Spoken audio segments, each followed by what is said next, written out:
2 साल के लंबे अरसे के बाद जम्मू डिवीज़न के समर जोन में जूनियर क्लासेज के स्कूल आज खुलने से जहां पेरेंट्स ने चैन की सांस ली, वहीं एजुकेशन सेक्टर के फिर से पटरी पर दौड़ने की उम्मीद जाग गई है।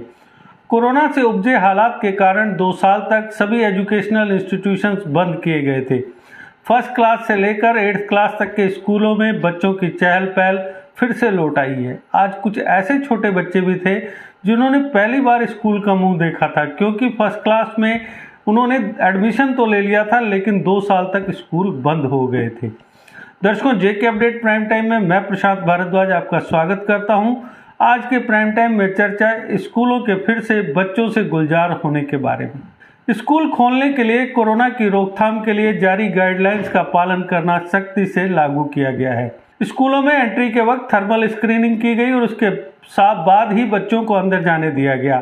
बच्चे भी काफ़ी उत्साहित नजर आए। स्कूलों में अध्यापक व अन्य स्टाफ सदस्य भी काफ़ी उत्साहित नजर आ रहे थे। स्कूलों को सैनिटाइज करवाकर तैयार कर लिया गया था।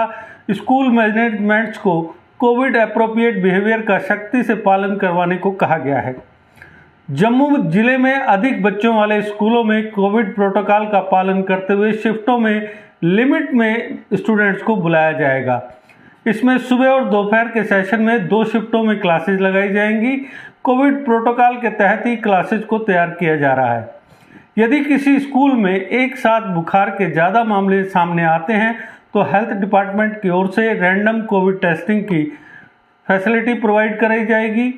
किसी स्टूडेंट में कोविड का कोई लक्षण मिलने पर उसे तत्काल वापस घर भेज दिया जाएगा। आपको बता दें कि जम्मू डिस्ट्रिक्ट में 1574 गवर्नमेंट और 877 प्राइवेट स्कूल समेत 2451 स्कूल हैं। इनमें 9th से 12th क्लास को पहले ही 14 फरवरी से स्टार्ट किया जा चुका है, जिसके बाद आज से निचली क्लासेज को शुरू किया गया। स्कूलों को फिर से खोलने को लेकर एजुकेशन डिपार्टमेंट और हेल्थ डिपार्टमेंट बड़े तालमेल बनाकर काम कर रहे हैं। वहीं विंटर जोन के स्कूल 28 फरवरी को खुल जाएंगे। स्कूलों में साफ सफाई के इंतजाम किए गए, सैनिटाइजेशन की गई। स्कूलों में रेगुलर तौर पर साफ सफाई करने के लिए इंस्ट्रक्शंस जारी की गई हैं। कुल मिलाकर अब कोरोना से हालात काफ़ी हद तक सामान्य होते नजर आ रहे हैं।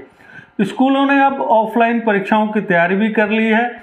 कुछ स्कूलों में ऑफलाइन पेपर हो रहे हैं, कुछ स्कूलों में पेपर मार्च के पहले सप्ताह में शुरू हो जाएंगे। पेरेंट्स के लिए ये संतोष की बात है कि लंबे अरसे के बाद स्कूल खुले हैं। मार्च में जूनियर क्लासेज के पेपर होने के बाद नया एकेडमिक सेशन शुरू होगा। कोविड-19 महामारी में भारत में बच्चों के लिए स्कूल लगभग 2 साल के लिए बंद रहे। दुनिया भर में अगर युगांडा को छोड़ दें तो भारत में ही स्कूल लंबे समय तक बंद रहे। खैर, अब भारत में भी स्कूल खुलना शुरू हो गए हैं, लेकिन स्कूलों का खुलना काफ़ी नहीं है। जरूरी है यह सुनिश्चित करना कि हर एक बच्चा स्कूल लौटे। माता पिता के मन में सवाल है कि क्या हम अपने बच्चों को स्कूल भेजें? जवाब सीधा है, बिल्कुल भेजें।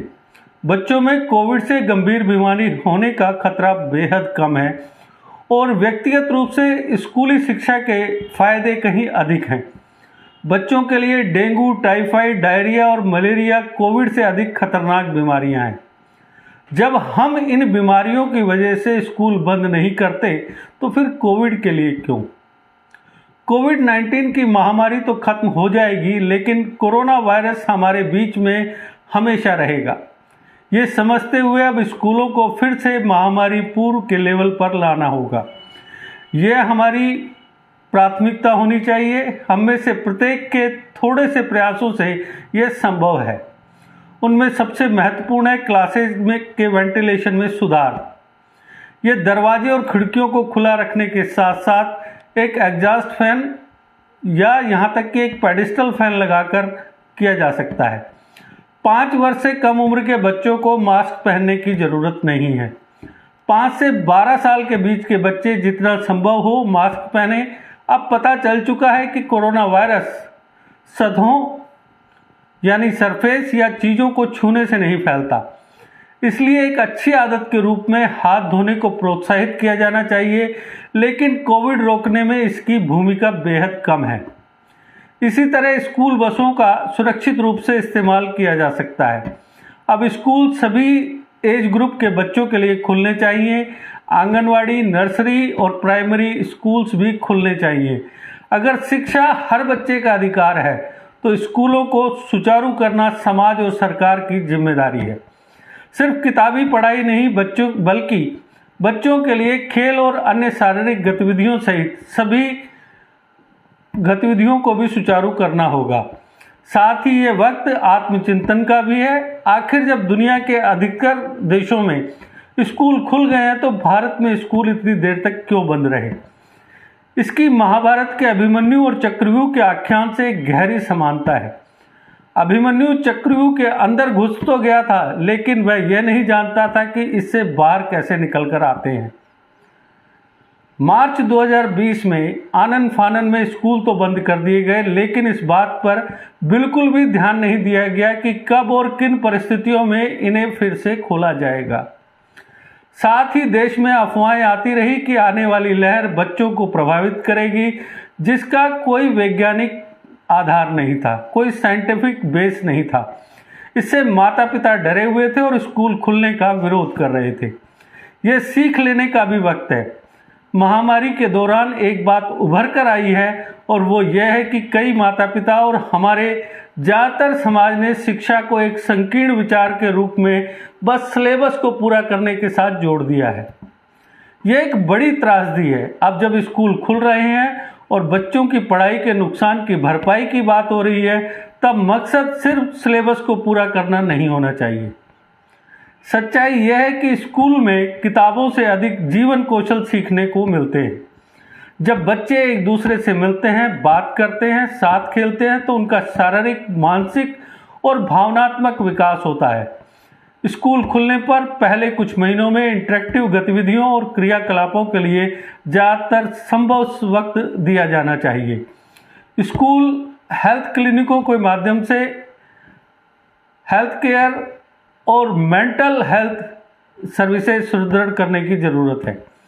हमेशा से आज भी गरीब और मध्यम वर्गीय परिवारों के लिए शिक्षा एक बेहतर भविष्य की उम्मीद होती है।